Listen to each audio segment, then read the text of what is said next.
संतोष देशमुखांच्या हत्येला 2 महिने पूर्ण. धनंजय मुंडेंचा कराडला पाठिंबा नसता तर क्रूर हत्या झाली नसती. दमानी यांचा ट्विट करत निशाणा. तर मुंडे मंत्रिपदावर असेपर्यंत दबाव राहणार असल्याचाही आरोप.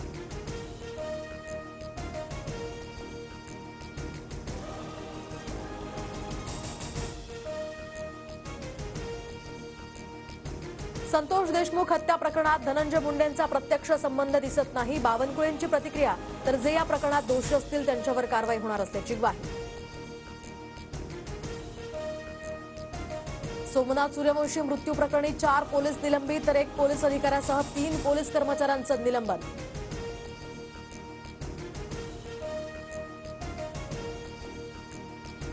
पहिल्या अधिवेशनातच कॅगचा अहवाल सादर करणार. भ्रष्टाचाराच्या प्रत्येक तारेखची चौकशी होणार.